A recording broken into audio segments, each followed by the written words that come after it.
Mr. Kennedy, and he has a lot to say to everyone out there watching. He's going to be on Wrestling with Savage. Stop yelling so much. Why are you yelling? Why are you yelling? I'm excited. You're watching this. This is Mr. Kennedy taking a chop from Savage. He just gave me a nice stiff one. Nice stiff one. Solid. I appreciate you, bro. You're watching Wrestling with Savage, the best late night wrestling show in the world. I say you are listening to Wrestling with Savage, the best podcast in the history of podcasts. Pedigree, 1, 2, 3, brought to you live by the champ. Her last ride straight to hell, a tombstone, a choke slam. Here to give it to you raw. This is Wrestling with Savage, SmackDown. Hold the title, this is Wrestling with Savage. What? Because they are the best tag team in the world. Tag team. Be my honor to be a guest on your show. Christmas fully ranked. Good job, Savage. It's the best hat in pro wrestling. Take that fucking Raw man, yeah. Raw fuck. It's MDK and Wrestle with Savage all fucking day. Okay, what we got over here? Well, what do we got over here? Have your cake and eat it too. All right, enough of the bullshit. You've heard that song plenty of times. And tonight is a special show. It's a Savage with a Savage. I'm going to bring him in right now. We're here with PJ Savage, and we're going to kick it off. AEW Dynamite. What's going on, Savage? Hey, not much, man. Appreciate you having me on. It's Savage with Savage. It's time to get it going, baby. Appreciate you having me on, man. Thank you for absolutely, man, bro. From one Savage to another, I've seen you do your thing over the last year, and I'm very impressed. And we're going to get right into it right now, and I want you to tell me all about it. Tell me about PJ Savage. Tell me about what we're looking at on the screen right now. Obviously, you're on Wrestling with Savage right now, but there you are as a young buck. When did you start wrestling? Man, that's first show, man. That's second or third show. Second or third show. Yeah, I didn't know what I was wearing. That was the jean vest. I didn't know what I was doing, but that almost looked like Orange Cassidy right there for a second. Right? Yeah, definitely. That was 2016 when I first started with Johnny Rods. I was trained by WWE Hall of Famer Johnny Rods. That's awesome. Gleason's gym, right? Yes, sir. Out in Gleason's, and every 6 weeks he used to run a show of his own with all his students showcasing, and that was that was a good one, man. That was actually my first, I think my first win. It's insane how long he's been doing this thing, man. Yeah, that's pretty dope that you pulled this out the vault. That's short hair, Savage. Oh man, there's more. There's more. I didn't know what I was doing with the jean jacket. Johnny Rods had a stiff ring. I'll say that, man. That ring was brutal back in the day. I remember that. I used to take a couple of back in the day. Look at the brothers. Oh, this picture's actually pretty cool. Tell me about this picture. This is the first night I won the heavyweight championship with Johnny. That's awesome, man. So this was pretty cool. It was in a match with Willie Mack, La Parka Jr. It was pretty dope, man. It was really, really cool, man. That's a pretty special moment right there that you got all your boys right there with you. And wrestling, it's like crazy the relationships you make with people on the road and just everyone, you know. It's a great thing, man. So there's your title right there. When is this? This is 2017. This is 2017 right now. So this is a year later right here. Wow. Yeah, this is a year later. This is these pictures were taken 2 months before I faced Bobby Lashley. 2 months before you took on Bobby Lashley. Actually, wow, we'll get into that later. I think someone wants to ask you about that. And I see you've given yourself a great brand. Did you come up with this logo yourself? To give you some insight, and I don't think I've ever told anybody what's behind the logo. So originally the logo was like a skull. I wanted something different. Of course, I wanted to brand myself. Johnny Rods, as you can see, it just said Savage. He didn't really let you brand yourself. So once I decided to leave the coop, leave the school, it was time to brand myself. I know what it's about getting out here. You have to be a brand. You have to be something everybody recognizes. When I walk through my son's school every day, they see the logo and they go, "Oh, that's Lucas's dad." Like, it's something that grabs their attention. But the real promise behind the PJ Savage logo is actually the Batman logo. And now that I said it, you probably can't unsee it. Yeah, 100%. Yeah, it's the Batman logo. That's awesome, though. That's awesome because, hey, listen, we take inspiration from everything. You've been talking to Savage now. You can talk to George, the guy behind the glasses. Once I put the glasses on, I got to turn into that asshole But this is the human now, all right? The human talking to you. And I do like your logo. I like your brand. This is awesome, by the way. I can't wait till you're actually on an episode of South Park one day. It'd be so good. Let's so make good. that happen after you kick someone's ass on Monday Night Raw. Yeah, great branding so far. Like, you've really stepped it up over the last 2 years. I mean, actually, I'll get into it right now just to get it out of the way because I had it set up for you. Where is it over here? I'm looking over here. There we go. We're looking at your Instagram right now. We'll check it out. Everybody go follow PJ Savage on Instagram. Follow him on YouTube. Follow him on Twitter. When you get a chance, you go check out his other website, Wrestling Over Everything. And they have a big story over here from what I saw. In with the sponsored athletes. Yeah, a bunch of people, man. It's a bunch of people, a bunch of wrestlers. Sam Laterna trained with her at Gleason's. There's so many people. What Wrestling Over Everything is doing, they're amazing at what they do and everything that they push and the message that they are and represent about. It's amazing. There's so many sponsored athletes, so many people working with Wrestling Over Everything. It's a great brand. Go over there if you want to purchase anything. Use code PJ Savage at checkout. Get 10% off your whole order. Very good. Perfectly cut commercial right there. That's why they're paying PJ Savage the big bucks. But you can also help him make some more money right now. Go over to Pro Wrestling Tees and look how many shirts you have. I mean, there's dudes on the main roster that don't have as many shirts as this right now. Yeah, and actually next week we're breaking out 6 new designs. So it's going to be cool for the 2023 year, breaking out whole 6 new designs. And the hoodies are going to be available for pre-order next week. By the way, I'm going to have all these links on the bottom of this video description too, so you can get to them much easier. I'll do that later tonight, though. But I want you to tell me a little bit more about Invictus Pro Wrestling, and then I'm going to start bringing in the crew over here. All right, we have Totowa Tom coming in. We have Gilch coming in. We have Anthony Loves Wrestling coming in. And everyone, I'm sure, is going to have a question for you. But why don't you tell us right now a little bit about Invictus Pro Wrestling and, of course, the event that's coming up pretty soon called the Get Down, and that's this Friday, and it's already sold out. It's already sold out, probably because of PJ Savage, though. Definitely because of PJ Savage. So tell us about Invictus Pro Wrestling, buddy. Nah, man. Invictus Pro Wrestling is a special place to me, man. It's one of the first places, along with another company called Titan Championship Wrestling and another place called Intense Wrestling Alliance. Those 3 companies were, when I first broke out at Gleason's, they all gave me a chance. Just a regular somebody that nobody was giving chances to. And at Invictus Pro Wrestling, they just gave me a chance to walk through a curtain. That's all I needed, man. That's all I need anywhere I go. Give me a chance to walk through a curtain, and I'm going to walk out with 10 new believers, a whole bunch of people in the crowd that want to see what I'm going to do next because I put my heart and soul into it. It's not a gimmick. It's me. It's real. PJ Savage, the person, and the wrestler is the same thing. There's no different. And Invictus Pro Wrestling lets me showcase that. Showcase a whole side of that no one else gets to see. My son was in the ring with me last show, man. Invictus Pro Wrestling, you get to see true Savage at Invictus Pro Wrestling, and it's in New York, man. It's one of the few places I get to wrestle in my hometown of New York City. I'm born and raised in New York City, so it's pretty cool, man. And the roster that they have put together is amazing. It's a bunch of young, up-and-coming talent that's going to get to the next level very soon. Me, Ken Broadway, Gabriel Sky, so many other guys, Nikolai White. There's so many people. Barton and De Niro, Fight or Die, Jacko, Face. There's so many dudes over there that are just absolutely killing it right now. And Invictus provides them a platform to get to the next level. Another guy named Big Game Leroy, Big Ben Bishop. There's so many guys over there, man. Invictus is a truly little special place that if you're not following it right now, 5-10 years from now, you're going to hear stories about Invictus Pro Wrestling. And people are going to go back and look into the vault. If they're still around, they're going to watch the show then. Because it's one of those places, there's a lot of stories that's going to come out of that. And it's a great place, man. If you can't get there, you can't get there. It's already sold out. Go check it out on IWTV this Friday, man. Look at you there. I mean, this is your squad right now? So Takeover's disbanded. There's no more Takeover. We're all feuding with each other, and we all hate each other right now. Okay, I like it. That makes sense. We all hate each other. If you're not fighting over it, then you're not doing it right. No, and a little bit of a backstory behind the group of Takeover. Takeover, we're all Johnny Rod's guys. We all left together.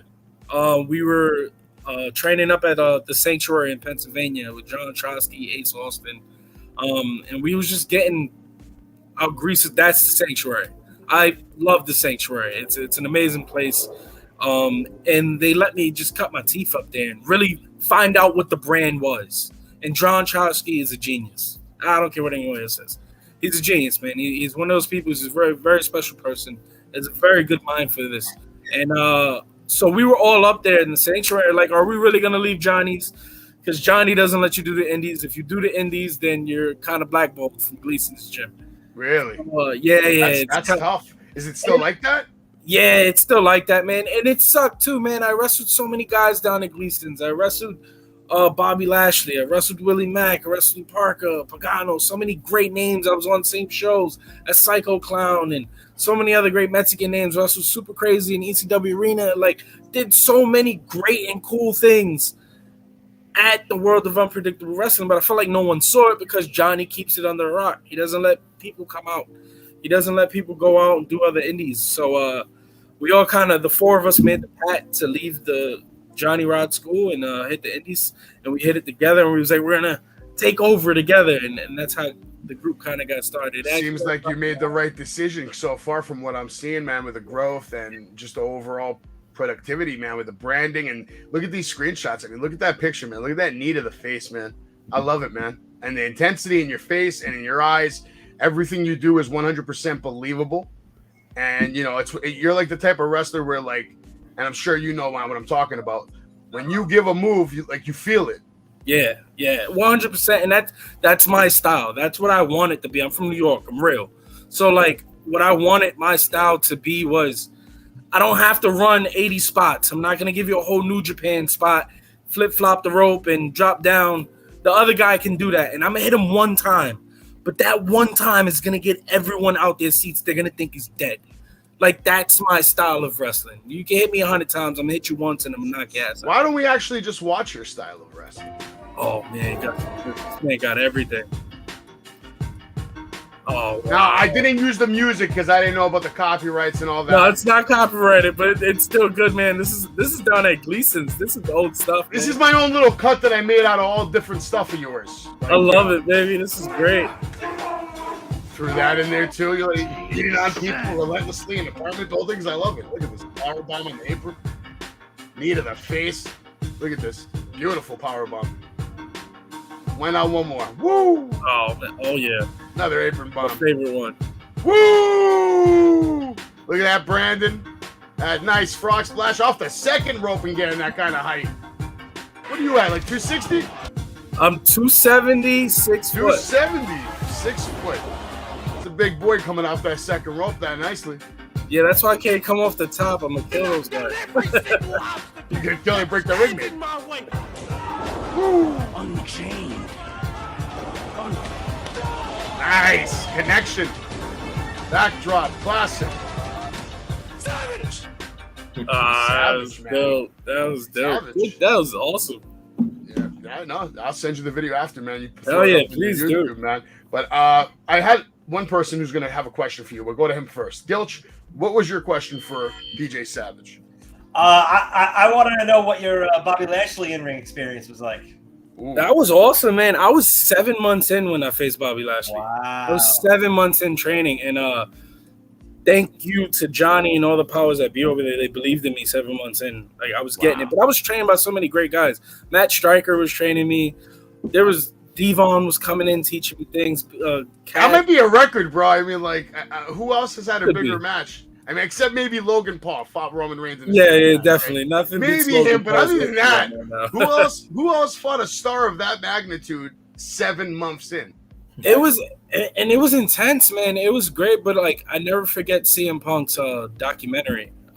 He talked about Eddie Guerrero when he faced Eddie Guerrero when he was on Indies on that hiatus from WWE when they let him go, and that was his measuring stick match. And for me, at 7 months, yeah, of course, I'm shitting bricks and I'm nervous as hell. But it was also, I had a lot of people in my ear going, you got talent, you got potential. And I hated that word. It was like potential. But I needed to see something, and Bobby Lashley was that see something. And it was like, can I stand in front of him and hang? Like, can I hang? And man, it was awesome. The crowd was eating it up. Everybody was into it. He speared me through the barricade that night. I was going to ask you, how did that feel? That was scary, man. That was rough, right? that man's a tank. Like, he looks huge. He's even bigger in person. Like, the man's insanely jacked, and he's just a machine. And he runs fast as hell, and he hits even harder. So when he came at me for the spear, the scarier part was that I didn't notice how close my head was to the stairs behind me. My head probably was like maybe a couple inches away. I saw the clip, and I was like, that looked rough. Yeah, I had family in the front row, and they were all scared. And it was like, oh, my God, did your head hit the stairs? Did your head hit? I was like, I don't even know what you're talking about. But that was an awesome experience, man. It was a measuring stick moment for sure, and it kind of fueled the confidence for the character PJ Savage going forward. How can it not? All right, Jay, I'll go to you, man. You got a question for Mr. Savage? I just want to see gold. I think we're missing the big picture right here. Can I please see the IWA belt? Please, gold, something, please. You gotta give me a second. You gotta give me a second. I'll be right back. Give me 1 second. Look at this. He's going to get the gold. I appreciate that. That's how we gotta start. She has a hell of a nice logo. She's got a nice branding over here. Maybe he just didn't want to talk to Jay, so he just left. It's a possibility. He was like, oh, I don't know. It's all right. Tom, I know Tom's got a question. We definitely got more pictures to show. I want to ask him about this picture right here specifically. I need to know what's going on here. Like I said, that picture looks insane. I want to know what's going on there. Maybe he's taking out a display case too, Jay. You're really inconveniencing our guests. I wish we could get an inside camera just to see like what's going on. When he comes back, I'm gonna have my gold too. Trophy room. Look at now Gilch is getting up. Gilch. He went to go get the AEW gold. So Tom, what's going on, man? How was that? Did you go today for Rick Recon and Vicious Vicky? That was a fundraiser. Justin Carino's son has leukemia. I think he's only 6 years old. I heard about that. Everybody should have went today. Yeah. All right, here it comes, Jay. You ready? Let's go. Let's put him up. Nice one. That's gorgeous. That's a dope belt, bro. Where you got nothing against my man PJ Savage. You got nothing, boy. That's earned gold, and then there was the original version of it, which this was the updated version that I turned it into, which was this one. Oh, nice. It looks 10 times better, bro. Oh yeah, 100%, 100%. This is Goldie. That's beautiful. If I have any like insight, which the owner of IWA, his name is Frank, he blessed me. He was like, "Hey, look, you've done a lot for IWA. Do you have any ideas on the concept for the title?" And the concept for the title is actually the U.S. title from WCW. Yeah, it looks like it. Yeah. Yeah, it definitely. As you can see, it has like the upper part, the two sides, the eagle. That belt I used to love. I studied a lot of WCW growing up. I studied like when I got into the wrestling, I was studying a shit ton of Dusty Rhodes. That's like my go-to. If I just got to study and I don't know what to dive into, it's Dusty. Watch some old 80s WCW or just Nitro. There was a lot of that. So WCW was a huge influence on me. So Sting, of course, is one of the greatest wrestlers of all time. That was the first time I ever saw the belt. And then when Eddie had it, so it was like I kind of wanted to look like the U.S. title. And we had some guy in India make up the design, and it was perfect. It came out great. Oh, wow. It's getting packed in here tonight. Great design. All right, Louis, you're going to have to wait a second. What up? He probably knows you, though. Tom? Yes. What you got for PJ Savage? I'd like to go back in time with Mr. Savage and have him discuss WrestleMania 10 with us and what he remembers about it. Yeah, you guys do your research. I like this. Honestly, this is the best podcast I've ever done when it comes to just knowing me. Like, you guys have done, Jesus Christ, props and kudos to every single one of you. We tried. Yeah, WrestleMania 10, man, that was my first wrestling event. I was 4 years old. Wow. My uncle took me. My grandmother paid for the tickets. They all knew I was a little Bret Hart mark. That was like my guy growing up. Bret Hart was like what John Cena is and what Cody is now to kids. Bret was that for me. So they got me the tickets to go because they knew Bret was going to wrestle at least once. I don't remember much of that night. I just remember Brett coming out. I remember that music hitting. Yeah. I remember Macho Man, and I couldn't see him no more. He went in like somewhere into the crowd with Crush, and I was just so upset I couldn't see him. And then they showed the little glimpse on the screen. I was like, okay, but that sucks. I can't see him. And of course, like the one image that's burned into my head is the end of the show where Brett was just, and it wasn't when they hoisted him up. I never forget just being a young kid and just seeing a group of guys salute one person and just hugging him and shaking his hand, and you could just tell it was one of those moments where they were like, you deserve it. That sat with me till this day. Like, I'll never forget that, ever. That was a special night for me. That's a powerful moment, yeah. Would you say that's the night that you decided to say to yourself, I want to become a professional wrestler? No. When did that happen? That night for me was, I was at the Garden and Triple H came back. You were there that night? I was there that night. Did you hear them chanting asshole? About 1,000 people? That was me getting kicked out of Madison Square Garden while Triple H was spitting the water. No way! And I was spitting the water back because some homeless guy threw up on all our seats. And I got into a fight with the manager. He gave me free tickets to SmackDown. And then that's awesome. I told him I don't want the free tickets. All I want is I'm going ringside when Triple H comes out. He's like, I don't know about that. I said, I do. Triple H comes out. I go. Security guard in front of me. Shoulder blocked him. He went flying like 7 feet. I'm like, I am the game and you don't want to play me. Screaming all this shit. Fucking 4 security guards just dragging me away. I'm still singing. Oh, you were the asshole. You were there. I was the asshole.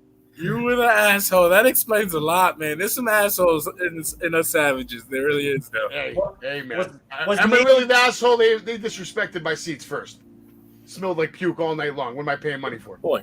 Was Mania 10 the ladder match? Yeah, Shawn and Razor. Sure, that match was like one of the best matches. One of the best matches of all time live. I kind of had a good upbringing. a good upbringing, man. But yeah, that Triple H moment was huge for me because I've been to count. My uncles used to tape trade, so they used to go to the Garden. Sometimes they would never even go into the show.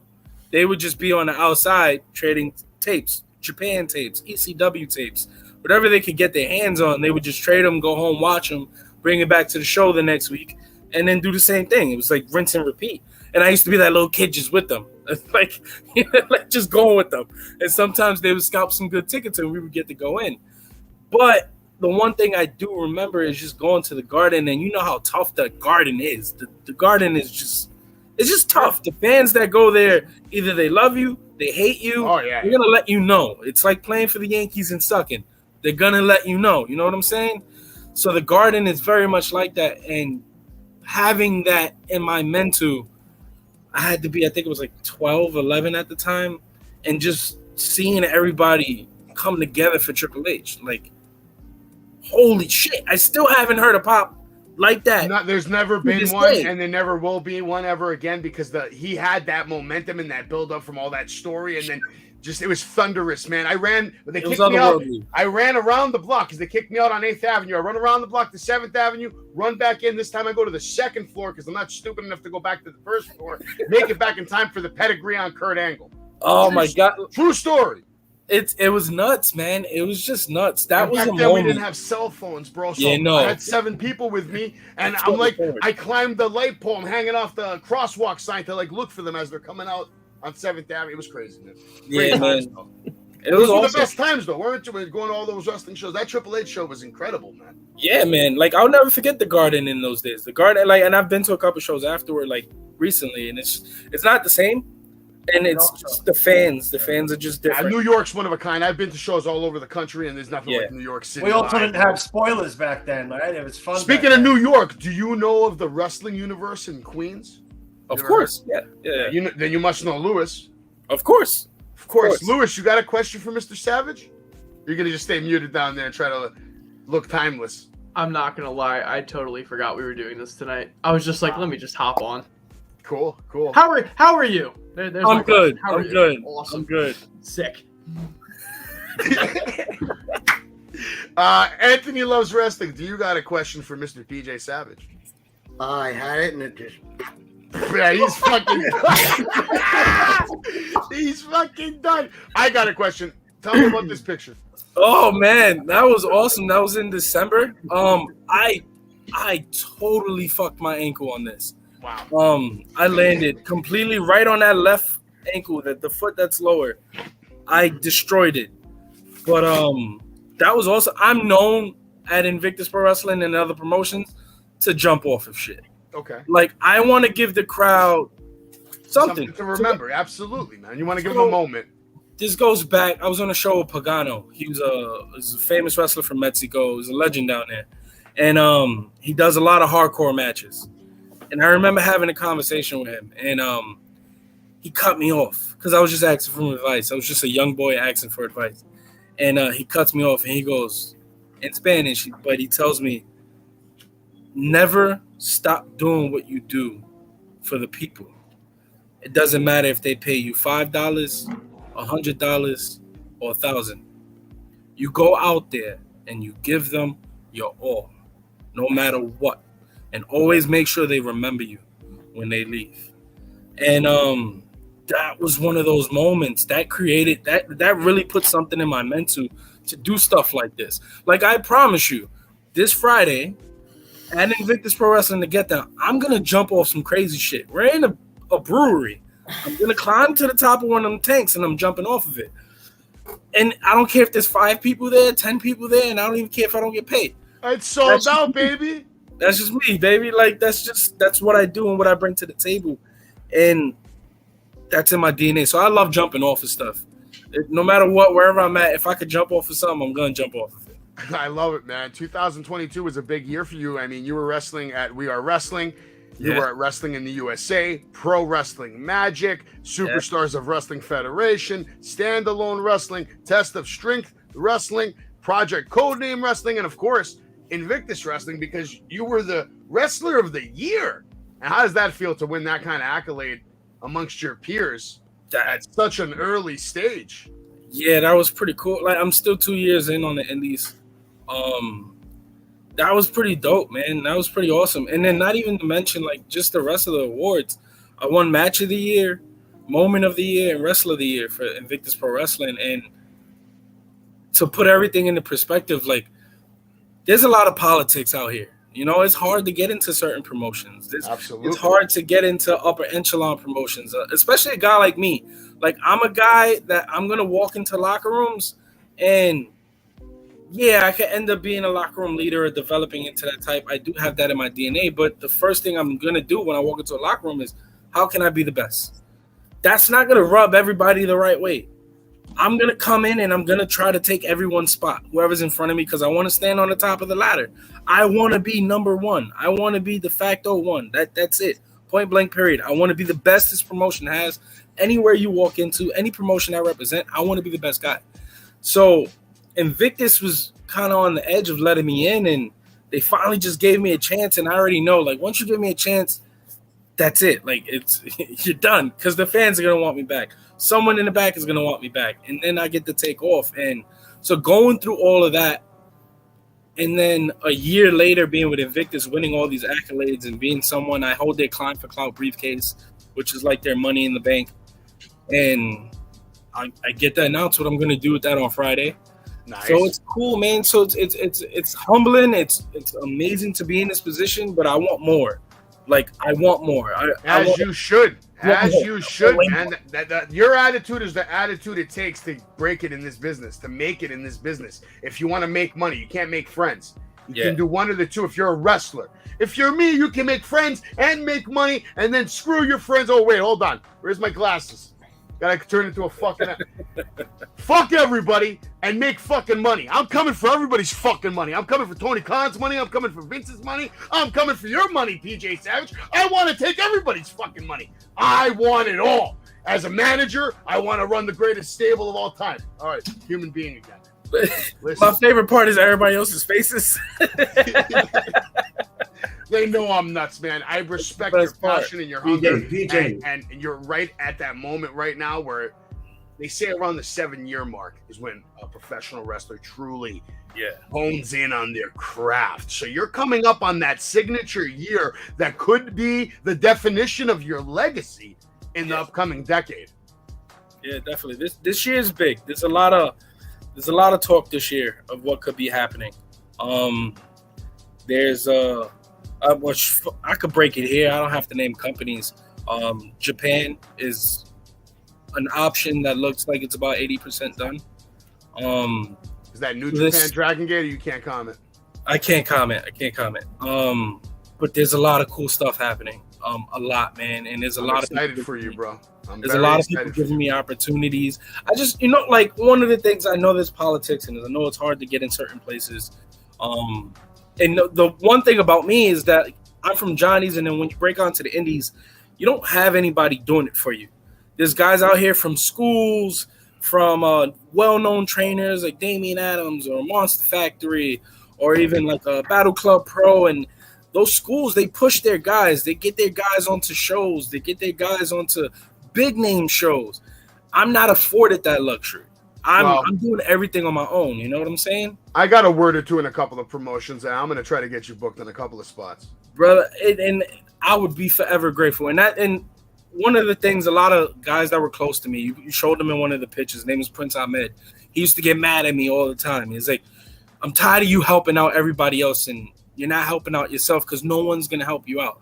And I'm like, that's why I need to help out everybody else, because I need to change that stigma of not helping the next guy. Like, I'm starting a whole wrestling promotion called Chosen Pro Wrestling. And this starts the first show is April 15th, and we're holding the tryout on March 25th.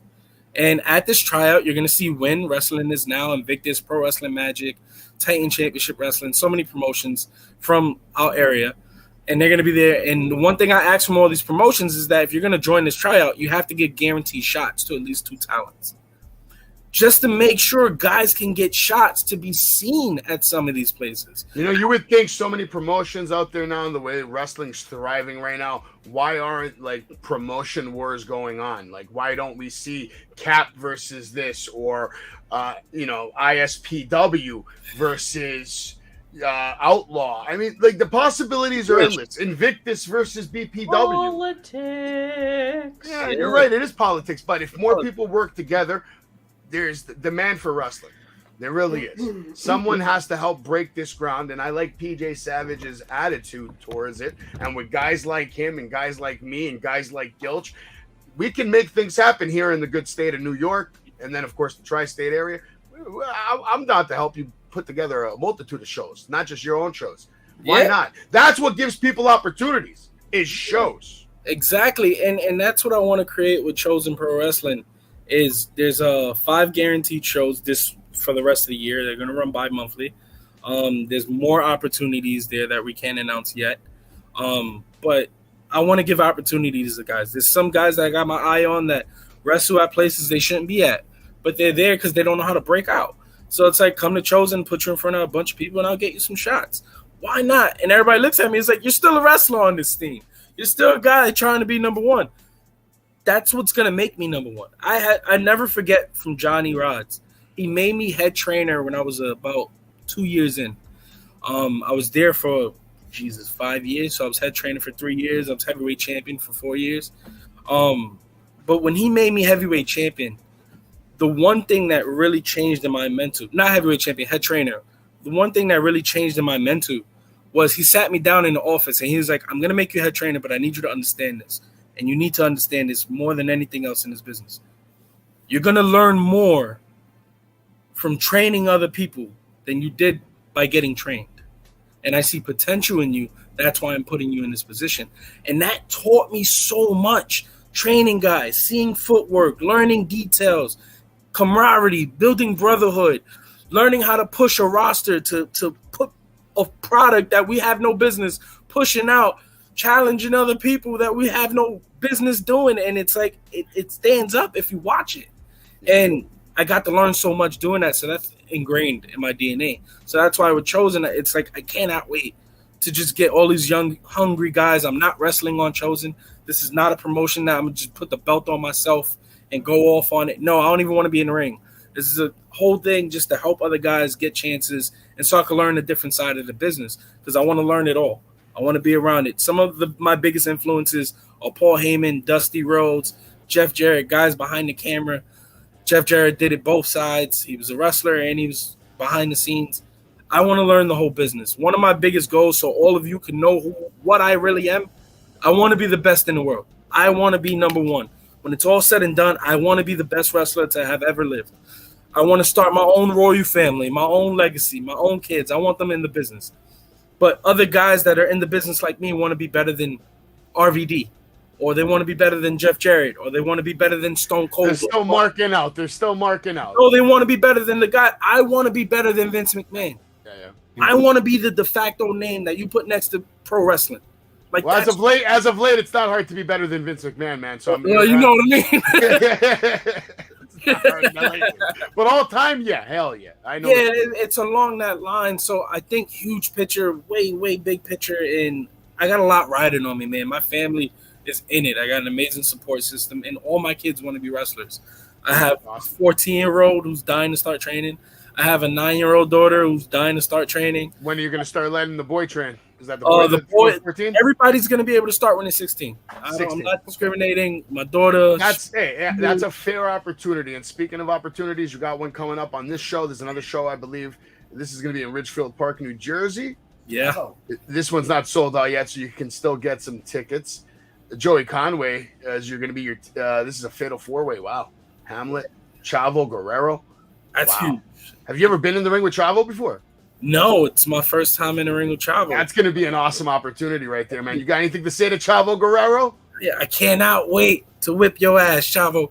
But no, man, it's another measuring stick moment. You know, the amount of respect I have for the Guerreros, being in the business, studying, being Latino, and just knowing who they are and what they represent. That's a special moment for me, man. Like I modeled the U.S. title over one of these belts over here. Like, there's some rich history in what I do the frog splash, and I make sure I do Eddie's version because it was nothing better than that to me.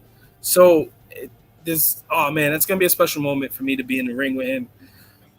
Any way, just to be. You've been all over the place. Look how many shows. I mean, I could have kept putting pictures for days, but then we'd never get to AEW. All you need to know is PJ Savage is an absolute savage, and he's going to the top. And you found out right here on Wrestling with Savage. Why? Go follow him on Instagram, on Facebook, everything. He has a link tree on his Twitter. Just find him on Twitter. Go find PJ Savage on Twitter. Click his link tree, and then go to all his shit. You know that thing they make on TikTok? Or you know why I'm not famous yet? Because you don't like my shit. Go like his shit. Go like his shit right now. God damn it. And also, I gotta say, all right, I gotta give myself a cheap pop. All right, May 6th, 80s Con, Wrestling 80s Con. We have our first vendor table promotion. Savage Kingdom Promotions is bringing you Jimmy Hart, Marty Jannetty. Come down, hang out. Bret Hart's going to be there. There's going to be wrestling after. Bull James is fighting Rick Recon for the championship. It's going to be a good night. We sponsored Outlaw Wrestling. Come make sure you support us on March 9th. I will be there. Homicide's fighting my boy Alpha, and I love Homicide, but I'm going to have to chant, Alpha's going to kill you, and that's just the way that's going to go down that night. Sabu is entering the battlefield. PJ Savage. And this is the promotion that I actually do commentary for. We have a big event coming up at the Crash Course, March 26th, at the Signature Event Center. This place is a hell of a facility. It's like an NXT Performance Center, multiple rings, a gym, a barbershop, a spa, a massage thing, a snack bar. Dude, it's insane, this place. You got to get to this facility if you've never been there. There's a picture of me, doing my thing over there at BPW. I love it over there. It's a great time. I hope I can get you down there for a show. Yeah. Either to be in the show, maybe kick someone's ass. I know some people that I want you to kick their ass too. There's some real smart ass motherfuckers over there. Yeah, you can definitely fuck up Anthony Loves Wrestling, man. No problem. Squash match, PJ. It's all right. I'm down to come down, whip some ass, or even just help out with the ring, man. Whatever. Yeah, you hold him down, and I'll hit him with a leg drop, and that'll be it. Maybe I give him one knee. If I'm in that ring, I'm kneeing. Just put your hands up, man. Otherwise, it's gonna be fucking good night. Hey, 2 weeks ago, I just broke somebody's nose. So. Please don't break my nose, PJ. Yeah, please. let's not break Anthony's nose yet. He hasn't pissed me off yet. I think we should break his nose. Just don't break my nose. I'm a manager, all right? I'm a lover, not a fighter, all right? I'm not fighting anymore. I actually remember my question. If you don't mind, if you're gonna hit me, just below the face. I remember now. Below the face, PJ. All right, you can knee me in the chest. Shit, I don't care. Dude, you want to chop me? That's okay. It's not that. I got a nice face. I want to leave it that way.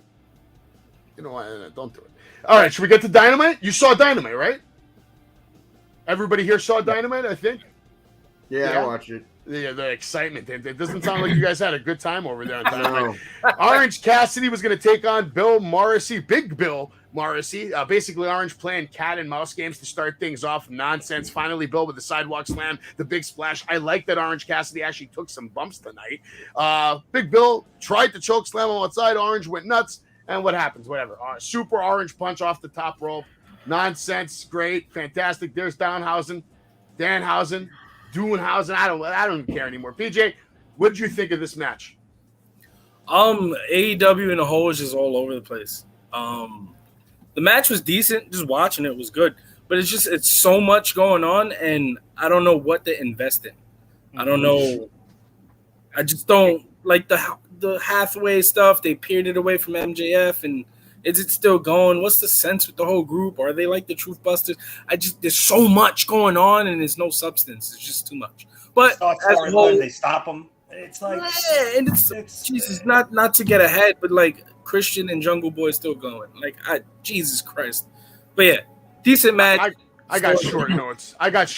Tonight. Usually our show, I got detailed stuff, and then we go to everybody. Does anybody have anything to say about the opening match of the night tonight, or are we moving on to the next? I do as well. Okay. I said it in our group chat, but obviously not everyone's in there. I am 100% convinced. I'll tone it down, Savage. I won't say exactly what it says. Christ. That Orange Cassidy has very compromising photos of Tony Khan, and I'll just leave it at that. Okay. Totowa Tom. Oh yeah, I mean, this is like the second time I've seen him take on somebody he should not be in the same ring with. He did it with Brian Cage a couple of weeks ago.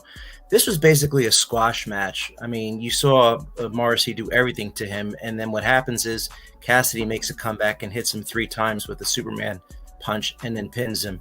You know, I'm at the point right now when I think AEW should just bring back a cruiserweight division. There's no crime in doing that, so you can have all these smaller guys go against each other, because this is not believable. You're exposing the business. I don't disagree with you. It's a clown show at times. I'm not a fan because they said AEW is going to be serious business. We're going to have records. We're going to do this. We're going to do that. But yet we're going to have clown shows getting opportunities instead of people that have been killing themselves for 10 years, 20 years, 30 years. Billy Gunn should be the AEW world champion if truth be goddamn told. But, does anybody else have anything to say? Or are we moving on to this bloody promo? And then I'm sure Anthony's in love with Moxley. Okay. I'll say it live on the stream. I didn't even curse yet. Anthony's in love with him. Loves this guy. Favorite wrestler of all time in the history of the universe. No. Right. Don't even. Well, Moxley's busy living his life to the fullest. He's a sick man, and he does this because he loves it, and it's something to be proud of. All this nonsense. I don't care anymore. I've heard the same promo 100 times from this guy. You know what made this one different? Go ahead. Why? Because he's bleeding everywhere profusely on the floor. Seeing the blood on the floor? Yeah. And he was going on and on. I was like, I hope he passes out. That would make the promo so much better. That would have actually been great. Yeah. I'll agree to that one. I'll say this. This was probably his better promo in a long time. He looked very serious. If I had never seen him before, I would have been like, this guy's a lunatic. You know what I mean? It would have had mystique to him. Imagine that was his premiere. You never seen him before. You don't know who this guy is. Comes out like that. Yeah. But because this guy, if you put him in a first blood match, he'd lose in 3 minutes. So what am I going to do, man? I mean, I don't know what to tell you. PJ Savage, it's all you. To piggyback off of what you said is like, how many times have you seen the same promo? Yeah, I feel like AEW is just a lot of that right now. It's every week you tune in, someone's cutting a passionate promo. And for one guy that loves to cut passionate promos, it's killing passionate promos because it's like, how many of them are going to be believable? Like I remember the Cody and Sami Zayn on Raw. They cut one in the middle of the ring. That was good. But the week before, Heyman and Cody cut one, and you could tell they cut it short with Cody and Sami. And it was like, okay, don't do this again the next week. And they didn't. You can't do it every week. And it's like the same thing to go back to Orange Cassidy. You can't. All right, the little guy beating the big guy. Every week? Yep. Damn. Every week, every big talent you have, another death match. It's just, They're putting every goddamn bag that they have and they're throwing it at you every single week. Yeah. Let some of it trickle out. Passionate promos once a month. Bleed once every 6 months. You don't have to throw the whole kitchen table out. That it makes it hard to consume. That's all I got. You got a winner on this match right now? I have a different take, Savage. If we could just go back to the Moxley interview for a second. Sure. So AEW is trying to compete with the WWE. I mean, they have as much money, if not more, right? But their production values are lacking. If you notice that before they went to Moxley, they had they were showing a highlight from the previous week's angle, which I liked because they don't tend to do that. So they actually went back and they showed something that happened. But the transition, the fade looked like it was a second rate because there was actual pause. And I don't know if you want to talk about production that. value? I'll say it right now. When Hobbs won the goddamn match and they're showing the referees holding the goddamn ladder, like, what are you doing? What are you doing? You're not part of the match. Why are you helping him win the match? Are you that? And so then they go to Moxley. They go to Moxley in the stairwell, right? Yeah. I don't know whose bright idea was that because the acoustics suck. You could hardly even hear what he was saying. I mean, this is supposed to be a first-class operation. They're acting like a third class. Yeah. You know, one of the other production issues is, Tom, it's we say this every week. It's, all right, I like high spots. Call me a Bucks mark and everything else. That's fine. But at least don't show the camera of the 12 guys outside the ring standing there waiting. Come on. At least show like production value. Make it look a little different. It needs to be shot like a movie, and the people that are doing the cameras, they're noobs at this. They're not. Yeah. They're probably not even getting paid well. They probably don't have experience, or there's no good management. In my opinion, that's the one word to define AEW's problem: management. It is badly managed, like the McDonald's 5 blocks from here. It takes them 26 minutes to get 2 fucking pieces of meat on a bun and give me fries and a fucking Coke. Don't piss me off right now, man. All right, who's going to win this match? I want to know right now. PJ Savage, who you got? You taking one? Hangman. I like it. I'm going Hangman too, and I like cowboy shit. Moxley needs a vacation for a couple weeks. I think he is definitely going on vacation. Everything's pointing towards Hangman. Everything's pointing towards Hangman. I don't know. I have a feeling that. Here we go. Never mind. Never mind. It said never mind. Gave up. Oh man, that's great. Come on, you got 30 seconds. What is it? No, never mind. Jay, you got anything, or we're moving it on? We'll just keep moving because I want to keep moving, man. We have another big match coming up.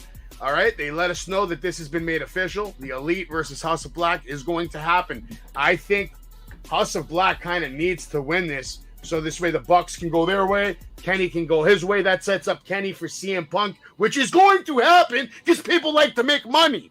Yeah. And the whole thing was a work, PJ Savage. I don't know if you agree with me. I think the whole thing was just a magnificent work.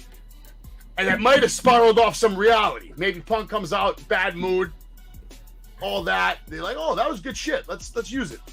Yeah, I do think there's a level of work to it. I mean, as a wrestler, an active wrestler in locker rooms, we like to use something that's real and put it into real life situations. Who knows? Maybe he got hurt, and after the match, it was like, God damn it again. And it was like, let's turn this into something, you know? But the best of 7 series with Penta, and it killed the trios titles for me. It killed it.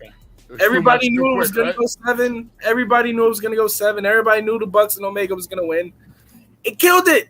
Nice touch with the ESPN music, right? ESPN music. And the worst part about it, just because I study everything, the matches were phenomenal. No one watched. No one gave a shit because everybody was like, I'm just going to watch Game 7. If you know it's going to Game 7, why would you watch the first 6 games?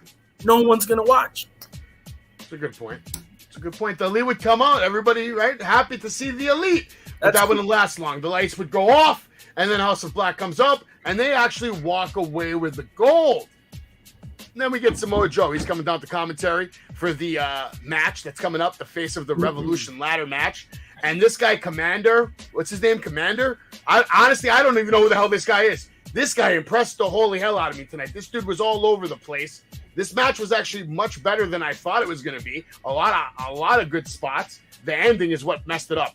Takeshita's awesome. In my opinion, Takeshita maybe top 6-7 active wrestlers in the world right now. The guy can go with anyone in the ring. He's that damn good. Look at that German on Hobbs. I mean, there was a lot of action, but look at this guy. That wasn't walking either, guys. He was running. I took another one just so you can see how fast he got to the corner right there. And look at him. Look at this guy. Lunatic. That blue thunder bomb off the ladder, God mode. Sammy doing his thing. That kind of looked scary, that fall. Looked like he hit his head on the ladder a little bit. Hopefully, yeah, obviously he was okay. He got back up, But Hobbs is your winner of the night, Do I have the picture of them holding the ladder? No, I should have. I guess I didn't want to shit on it that bad. Wardlow comes out. He's doing his thing. He does look jacked as hell. It looks like he got a little bigger, dropping that hair. PJ Savage, what was your thoughts on the ladder match and everything, I guess? One again, it's just too much. One of the things I hate just being a wrestling fan and watching the product. You're introducing so many new guys at one time, and none of them have contacts. Like Commander Dude, amazing, but I felt like I saw a new guy that flippy flops 20 times already. And Dante was like one of the first ones. One of the other guys that was in it, Action, I think it was. It's just too many new guys just thrown together, and it's like a typical kind of ladder match, which sucks because it's an amazing match. If you just watch the match with no context, it's amazing. The things that they do is amazing. But you can't just throw that on a Wednesday night. That's a pay-per-view match, and you have to build up each and every competitor. You don't just give away Money in the Bank with no build-up. Come on. That's one of the best takes I've heard in a long time. Same thing with the blood. Same thing with the tons of high spots and everything. It's like there's no meaning to it anymore because it's every Wednesday, every Friday. Yep, exactly. It's hard. It's hard to get invested into characters, and that's what pro wrestling is. I don't care what anyone says. Pro wrestling is you loving your favorite guy, wanting to watch him win or watch him lose. You're not gonna watch someone you don't care about. You're just not. Make me care about the guys that are in the ring before you put them in these big situations. And then, I'm sorry, Powerhouse Hobbs should have won 2 years ago. You're not wrong. I'm shocked. I'm shocked that he hasn't already won, but I knew he was going to win the match tonight from all the promo buildup they've done for him. They put too much into him in the last couple of weeks with all those vignettes for him not to win this match. But the way he won the match, it just pissed me off. Because it's like you're just making him look weak. What's the big deal? Throw the ladder out. He destroyed the ladder by ramming it. That's how powerful he is. That looks great. He picks it up, looks angry, throws it. Go get another one. Just punch everyone in the face. Clothesline someone. Do something. Improvise. To me, that's the biggest problem in pro wrestling today. Guys go off all these scripts, right? And it's great to be able to talk about matches and have everything ready to go, PJ. But as any good professional wrestler knows, shit happens. Yeah. Somebody gets hurt, all of a sudden you can't do that high spot. What do? You got to change. You got to improvise. You got to adapt to your environment. It's funny you say that. How I gauge wrestlers that I work with, if someone's getting a match with me and I want to gauge how good they are, they'll be like, all right, so what we're doing tonight? We're calling it in the ring, brother. And I gauge how good he is by the face he makes after I say that. If he looks like he's going to shit his pants and he wants to hang around me the whole night, I know I'm going to be in for something that night. I know he's going to forget a couple spots. But I want to learn through that. I want to work with greener guys that, just don't get it. But you have to know how to improvise. And improvising, all professional wrestlers out there, especially the new ones, is just using common sense, bro. I like that mentality. I guess I started training when I was really young. So for me, it was like, I didn't like calling the spots in the match because it looks like you can hide it, but smart marks can see it. Just have everything planted and shit. Obviously, you can still improvise, but usually the bigger guy does the improvisation. I'm always fighting someone smaller than me. All right, he fucked up this spot. All right, you're getting fucking powerbombed. End story. Going home. Exactly, and everybody knows you just have to know how to call it. You could go by bullet points, but you don't have to call every single detail. But you just got to know how to get to point A to point B without. You shouldn't have to call the first 6-7 minutes of a match. No. You should be able to get in there. You'll walk the ring. You'll lock up. You have big man, high man spot, little man, whatever it is, cat and mouse, whatever you're playing. You have your little thing. Submissions, back and forth, counters, hip toss, this, that, arm drag. There should be like 2-3 snapmares for Christ's sakes into a chin lock. Counter, roll around, grab the leg. Fucking wrestle! Common sense. And a lot of people don't use it, brother. Fucking wrestle! Then go nuts. Build it up, like you said. I don't know, man. We're getting off track, but it's okay. Danhausen, Orange Cassidy tonight. They're going to shock the world, maybe. They're going to be in that, I guess they're going to be in a ladder match.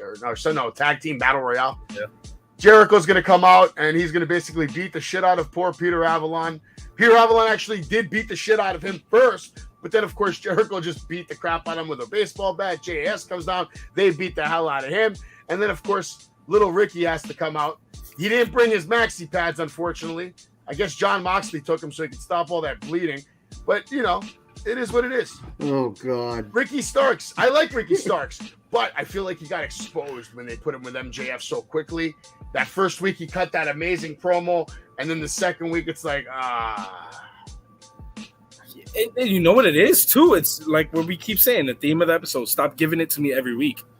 Don't expect him to do it every single week, because no matter what, he cut the great one, and maybe the second week was better than the first, but you don't care, because it's like, I don't want to. I remember when he was having the promos with Hobbs.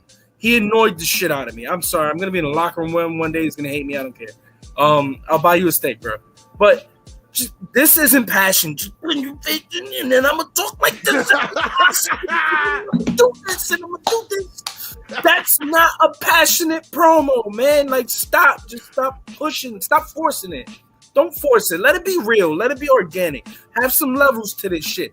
And he showed some levels with Jericho last week when he cut the promo, and Jericho got the pop with the click. And he smiled. It was like, okay, those are different levels to you, but it's still...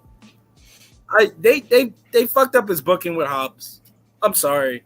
They buried him with Hobbs, and then Hobbs got buried, and it's like, how can I give him respect? And then the MJF stuff was like, where the hell did this come from? And then I know MJF isn't going to give a shit because he's facing Brian. It's goddamn, it's all over the place. It is all over the place, just like we all over the place. And this is Jay, and Jay apparently has a question for you. I was gonna say it earlier on, you know, before the indie scene, you're one of Johnny Rod's boys, and when you're Johnny Rod's boys, you basically can't go nowhere. You know, you in there, you giving it 100%. Tell me about that difficult decision you had to make and say to yourself, you know, walking in Johnny Rod's office, you know what, John, I'm just gonna see what I could do out there. I'm gonna put my talent. What made you go through that difficult decision? Was it a difficult decision for you? Was it an easy decision for you? It was difficult. I was his guy. I was his number one guy. I was his heavyweight champion, head trainer. I was his guy. I loved him. Like, I still love him. I owe him everything. I named my youngest son after him. But I knew it was gonna hurt him. Just me leaving. Because I drank the Kool-Aid. I stood there. You know what I'm saying? Like, I told other guys, don't leave. And then I wasn't getting any younger. And then I noticed everybody just didn't know what I did. And it was like, I did a lot, man. I got a lot of skin in the game, and I can hang. And I have to restart. I literally have to be a green boy and hit the indies because no one knew what was going on. So that made the decision easy. But it was tough, but I had to bet on myself. And I'm always going to bet on myself. That's the way to do it. You got to take that chance. You always got to take that gamble because you only got this one life that we know about. Maybe we have more. I don't know. But for right now, from what I see, it's the one. So make it a good one. Does anybody have anything to say about this Jericho match? And then, of course, Jericho, Ricky Starks. I think Ricky's going to go over at the pay-per-view. That's just me. But how about you guys? Yeah, I agree. Yeah, right. You do never know anymore. Sensical stories aren't a thing here anymore. All right. How about this guy? Does anybody want to say anything about Christian Cage? He comes out, he cuts a promo with Renee. You know, Cage says that he can't wait to not come back here for another 10 years. That was a good line. He said Jungle Boy treats his business like a video game. And, you know, Christian just wants to fight. Just like your father, you're a no-talent hack, and you're lucky you got Hollywood good looks to get through this business. And then, of course, we see a picture of Jack Perry. I think, right? Where'd I put it? Nah, fuck that picture. He was digging a grave. He had I don't know. This didn't do anything for me. I don't know about you guys. I'm not believing all of a sudden that Jack Perry now is like, now he's a killer. Now he's the Undertaker. Oh, Lord. It's just, we're talking about killing people now on AEW. I know they're turning him into Moxley now. I'm with Tom. They should have made a cruiserweight division. They would have just did them justice. Guys like him could be great in it. But they dropped the ball with Christian a long time ago. I love Christian Cage. He's a main event player. Him in TNA was one of the best runs of a singles wrestler I've ever witnessed. I've heard good things. I got to go back and watch it. Christian Cage, content always. That was fucking awesome. I hated him in WWE. He was always a mid-carder to me. He was always second to Edge. In TNA, it was like, holy shit, this guy's better than Edge. Like, that was legit. You weren't one of the peeps? No, I hated the peep shit. Like, I fucking hated it. I hated it. But I have an observation. I want to know if PJ agrees with me or not on this, because I'm just a fan. First off, I don't know anything about the inner workings of the wrestling business. I've never been a wrestler, okay, but I've watched it for 40 years. So tonight when Christian was doing his interview, the crowd was shitting on him, and it was almost like they didn't want to hear him. I think they were saying, shut the fuck up or something. I don't know. Probably, yeah.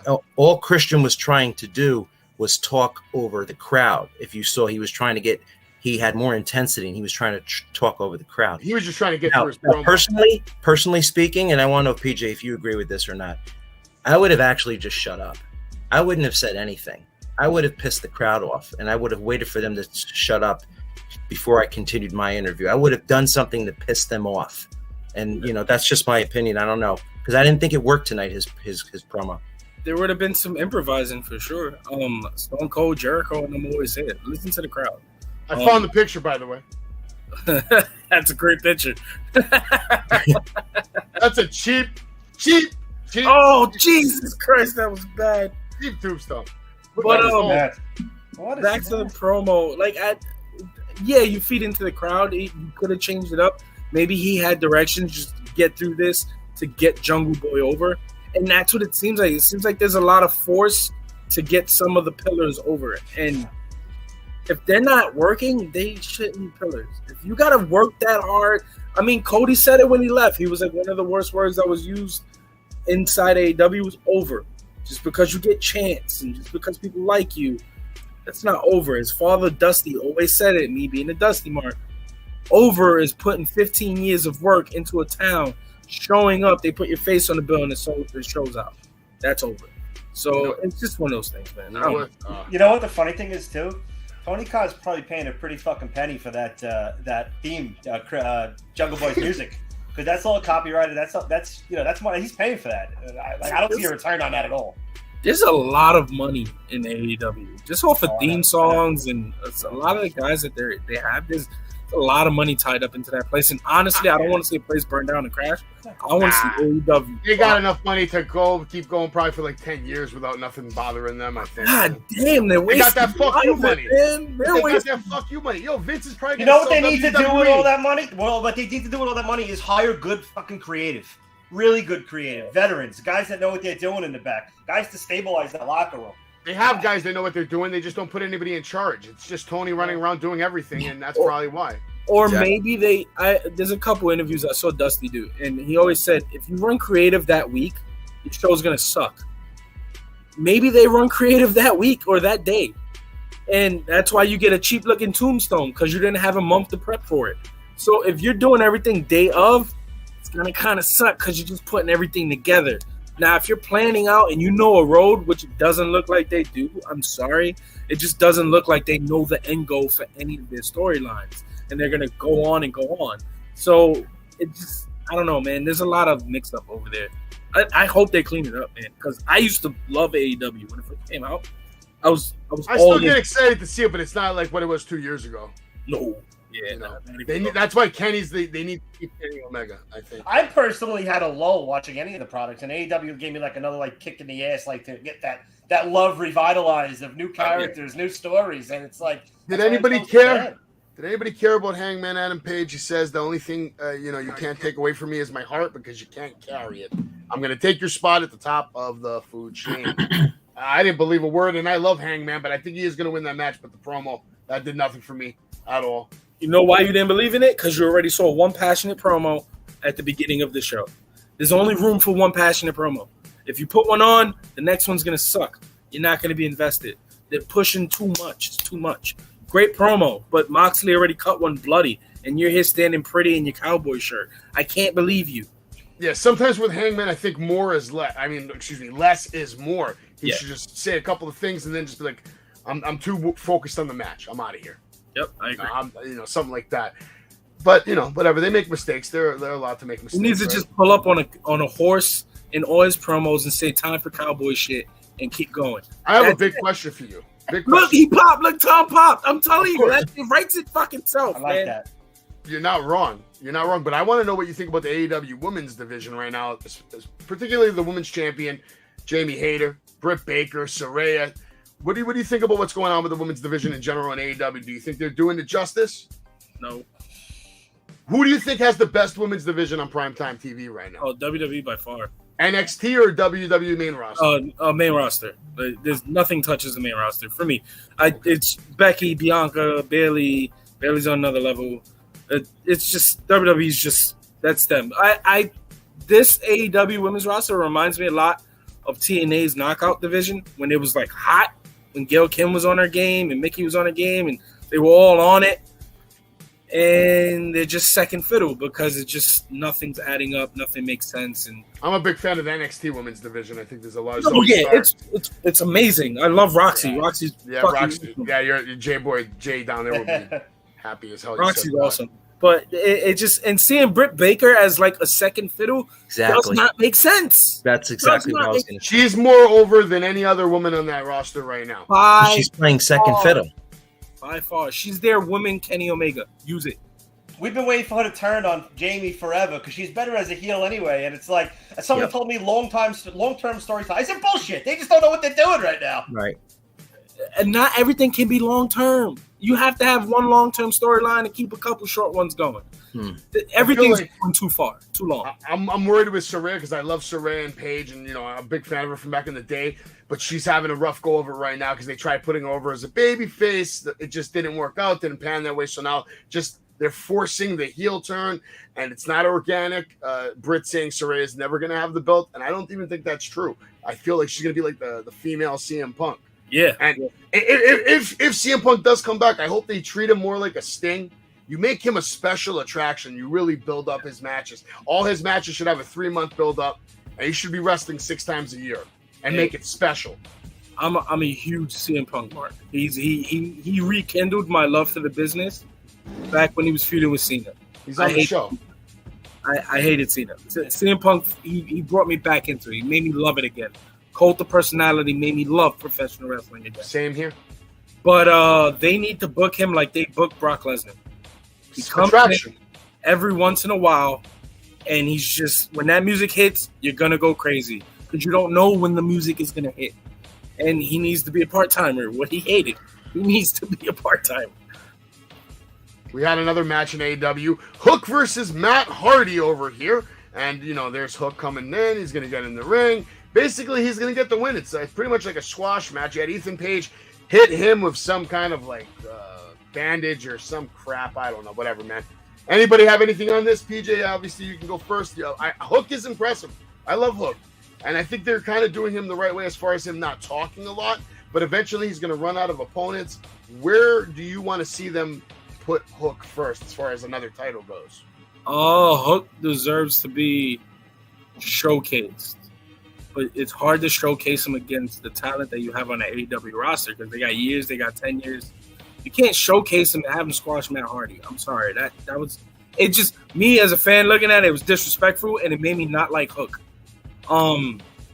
So that was, in a way, it was kind of like bad booking. But Hook needs to be on Ring of Honor and needs to be the up and coming star of Ring of Honor. Build him up. Just build him up. And Jesus Christ, how many times am I going to drop the ball with Ethan Page? Turn him heel and just no manager, no group. Let Ethan Page be an asshole and he'll get over. Like, I loved him in Impact. He needs a stage. He needs no handcuffs. Just let him go. I like that too. Does anybody else have anything on Hook and Matt Hardy tonight? You can't sell. Who? I'm going to say it right now. Hook cannot sell. Matt Hardy just gave him straight punches, and he just looked like he had something in his eye. Did you guys see that they also hit heads tonight? Yeah. There was Hook is green. Hook is. I just want to say this. Instead of us seeing Hook on the offensive, Let's see him on the defensive more. I think if we see more of that, it'll be even more impressive that it is. Like PJ said, let's put him in Ring of Honor and let him rise up to that ladder. And I think that will just give him more and more experience to know how to sell. Because the selling, I just didn't. It was unbelievable to me as a fan. I can't take anything from Hook. He's a good-looking kid. He actually has good ring movement for how little he's been in the business. So a few more years of him wrestling like this, I could see him being a star with a mouthpiece, unless he starts talking all of a sudden. I don't know. One really good dynamic you could compare him to, and it's very similar. Dominic Mysterio and Hook. Two different companies, both sons of famous fathers, and you can see how they're being handled. Prison Dom is fucking hilarious. Did you take to him right away? Hell no. You kind of made me think Hook was over because you put him with Action Bronson from the get. That don't work. It's like the quicker you get into a relationship, the faster you're going to break up. That's just how it goes. So the quicker you give him his start, the more faster the breakdown might be. And we're seeing cracks in the armor. He's green. He looks green in the ring. We would trash in Judgment Day on this show every week. Like, we've had enough of it. We're done with it. And then, like, just no, like it's the perfect last couple now. months, it's been so fucking good. Yeah, Prison Dom, bro. Give me. I was watching Sheamus' workout video because he had Prison Dom on. They had that perfectly. Oh. They had it all perfectly planned with the holiday attacks, the Thanksgiving, the Christmas. They made it personal, and it's one of the longer stories besides the Bloodline storyline in the WWE right now. It's been going on for a while. That's why it's working. Unlike what's happening here with House of Black coming in, coming out. They're great 1 month, then they're gone another month if somebody's injured or whatever. I'm hoping now they just take the titles away. They say they're leaving the titles there, but Sunday, you guys have already lost, so they're just making a statement. Now we're going to get a match, Toni Storm versus Riho. Riho wins. There was a distraction, some shenanigans. Two former world champions going at it right there. Riho would pick up the win. Soraya, Jamie Hayter going at it. Britt Baker would get involved outside, but then Ruby Soho would come down and she'd get involved. There's Britt going at it with Toni Storm for no apparent reason, throwing shitty punches at each other for whatever the fuck reason that makes no sense. And then here's all the officials. Apparently we need eight officials to break up these three ladies. All right, I believe that. Sure, I believe it. Does anybody have a prediction on this match?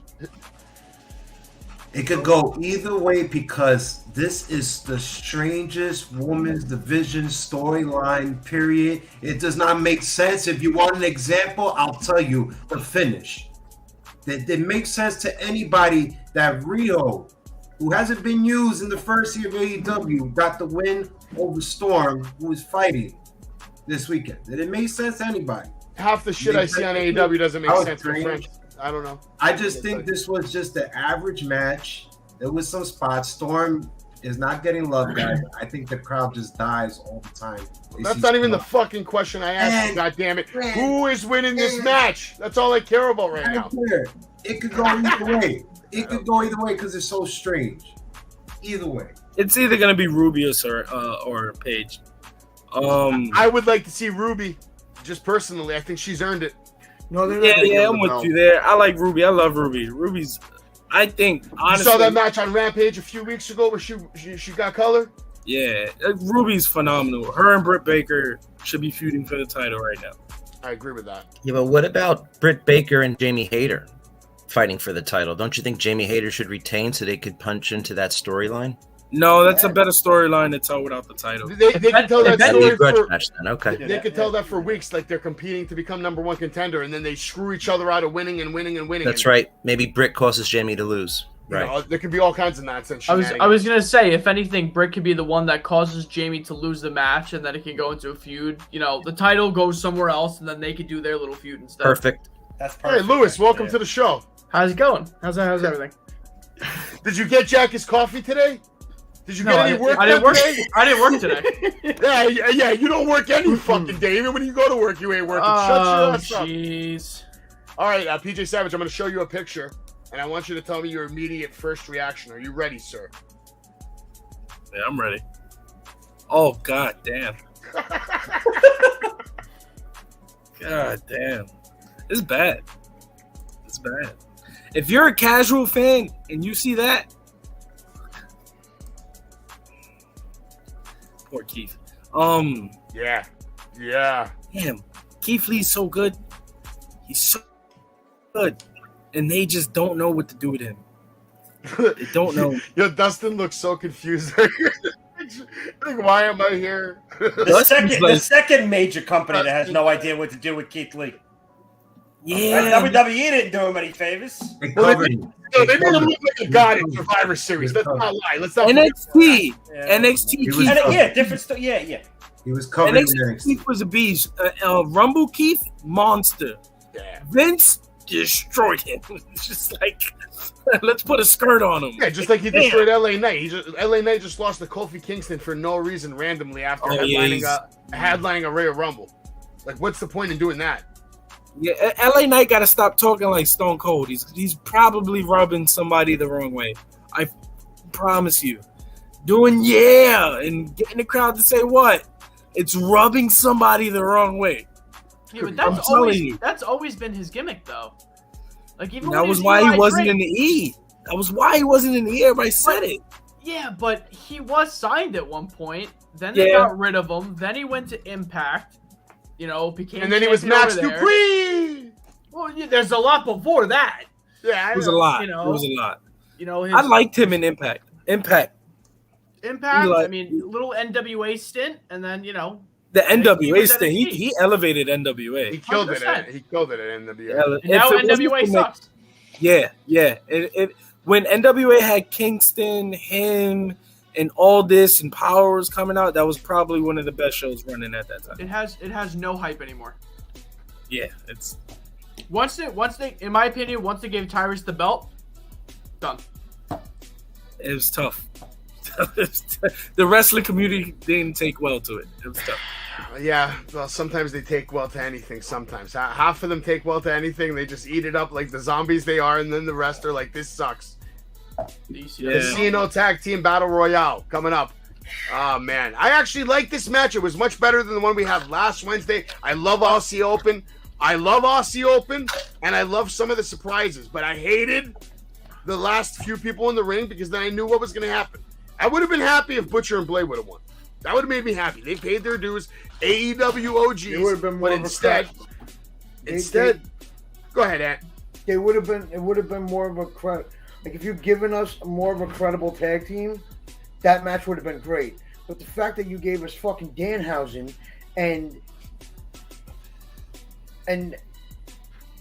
Orange Cassidy to win, like how do they factor in the tag team title picture? Butcher and Blade, to me, fares better in the title picture. Yeah, but if you look at that Fatal 4-Way at Revolution, if Butcher and Blade won, that would have been 3 heel tag teams against the Acclaimed. It wouldn't have worked. You gotta have that balance there. Can you guys imagine they win the tag titles? Oh my god, it's gonna happen. It's gonna happen. No. Look at that point, I'm beyond. These guys here, the guns are fucking great. I love the guns. They're always in character. They're like trying to be like little mini MJFs. They're staying on character at the signings, on the interviews. They're being assholes everywhere they go. There's footage of these guys being assholes at Walmart, for Christ's sakes. I love it. Good. Fucking love it. Anyway, I don't love the ending of this match. Danhausen doesn't look like he could push anyone over the top rope, let alone 2 people at the same damn time. Clem comes out, Jeff Jarrett comes out, blah, blah, blah. Now let's get to the good stuff. And BJ Savage, obviously, we're going to go to you. MJF, Bryan Danielson, do you think they've done this storyline right? And who do you think is going to win the match? I think MJF's 100% going to have a banger of a match that's going to shock a lot of people. And he's going to retain over Danielson. What do you think? It's too much MJF cutting promos. He's amazing at it, but it's just too much. And I don't believe this is a blood feud. You know what I'm saying? Like, I just don't believe it. I would rather this be instead of. I like the direction that MJF tried to take that promo in last week. No one else does it like him, but Daniel Bryan's not going to feed into the blood feud stuff. He'll do it in the ring and make it feel like it's a blood feud in the ring by the match he puts together. But I feel like that just comes across of it should be more of a story of can MJ hang? Can MJF hang with a Daniel Bryan, or is he a B+ player? Damn, that would be a good storyline. You know what I'm saying? Like, there's just keep it wrestling. You don't have to make everything a blood feud. Fucking all their major feuds are like blood feuds. And I'm coming for your family, and all the gods coming out to stop a brawl. Like every week that happens now. Oh, like why not just make it Daniel Bryan looking at MJF going, "Can you hang?" Because I know I can. I was called a B+ player, and look what I became. I'm calling you a B+ player. Do you deserve that title? Show me. Or are you just a rich kid that runs your mouth? Like, it's so much you could do with that storyline instead of making it such, like, a personal blood feud. I feel the storytelling could be better. It's not as good as the CM Punk MJF. That story was way better last year. But you had Punk. Punk goes into that. Punk had the whole entrance. He brought out the Ring of Honor entrance with the gear and everything. Jeez, I'm getting goosebumps thinking about it right now. Like, that was he dives into that. To me, that was actually my favorite. I picked that as story of the year last year that didn't get to live out completely. Daniel Bryan's not gonna bleed into that blood feud from a promo aspect. But match-wise, it could be a special match, though. Yeah, 100%. It's gonna be a special match. But I don't like that AEW is forcing it and telling me it's gonna be a special match. Let it be a special match. That actually makes sense. No, that's AEW. We actually got through the night. Does anybody else have anything to say about MJF, Bryan Danielson, before we get the hell out of here? Because I'm sure PJ Savage has some people to beat up tonight. I got some kids to put to sleep. That's a good. I like it though, PJ. You're right. It's forced, almost like these guys are like ultimate enemies for like the last 30 years, and it's like you just don't feel it. They're not ultimate enemies. They're just one guy's from WWE. And the other guy's from AEW. The story writes itself. Just use it. Yeah. Pull back some curtains. Call somebody a B+ player, Daniel. I've been dying for you to say it. And it's only problem with that, though, is that turns MJF face because you're making him the underdog. He's already face. He's not a heel. He's the heel that everyone loves.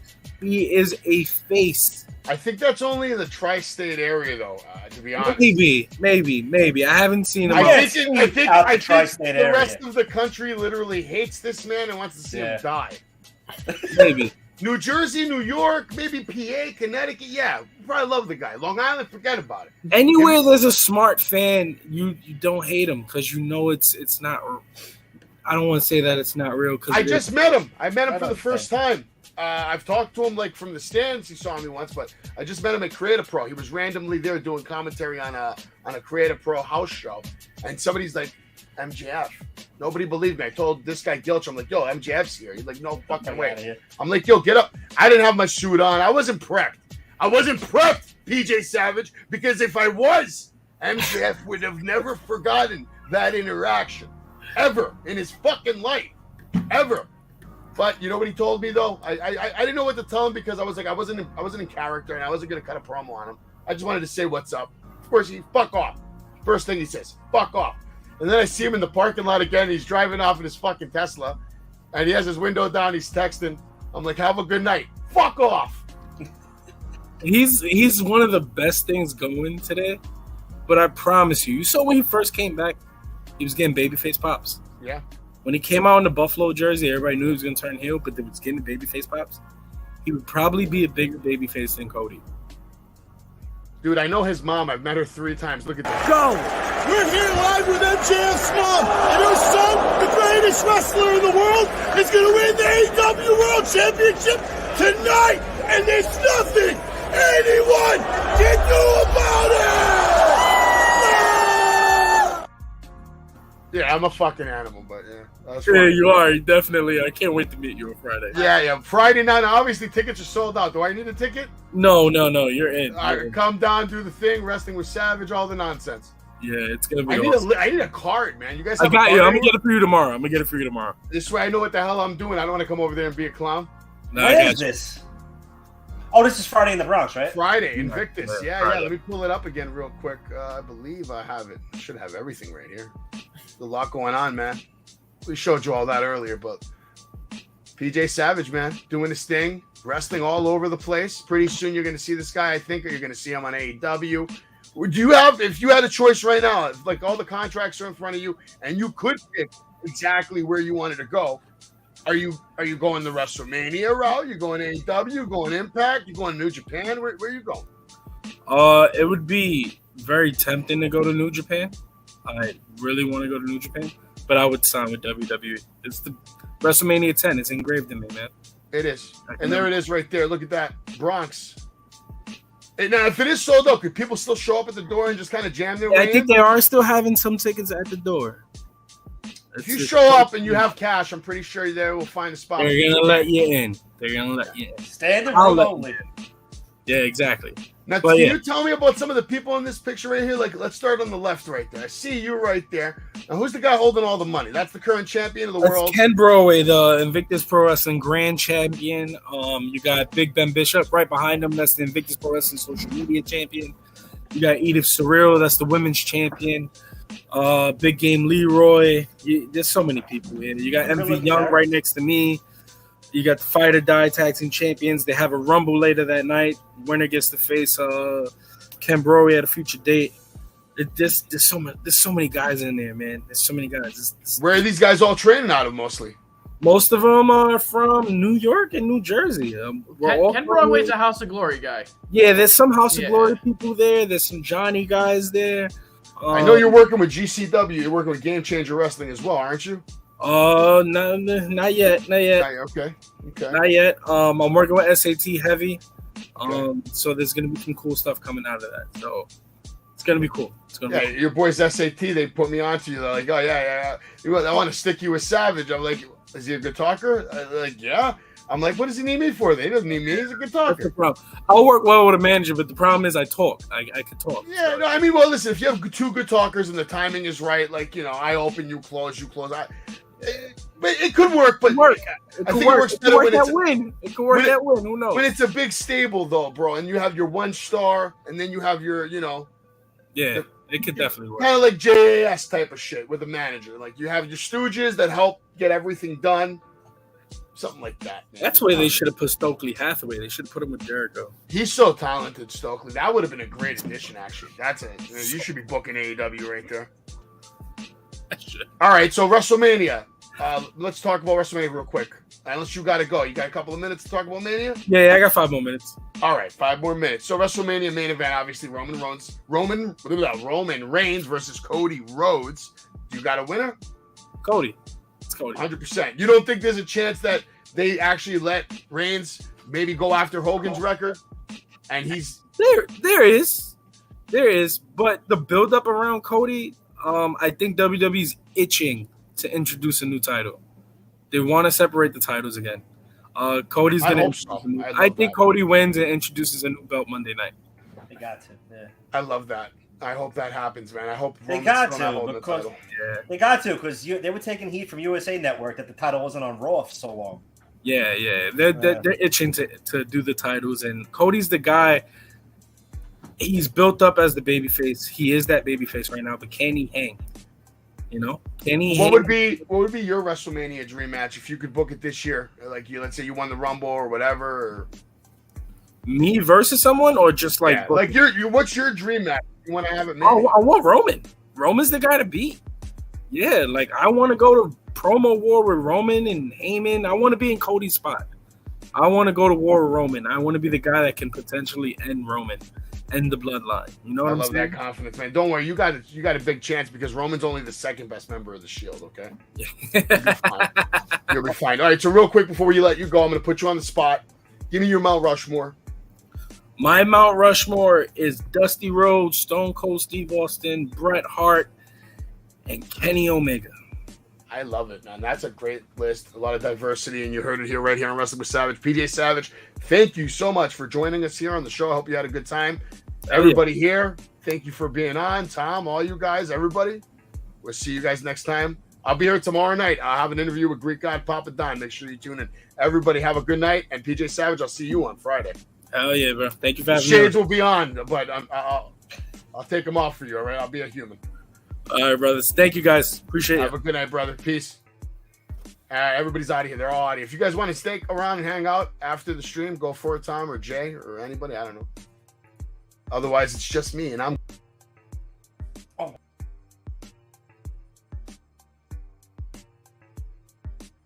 Mr. Kennedy, and he has a lot to say to everyone out there watching. He's going to be on Wrestling with Savage. Stop yelling so much. Why are you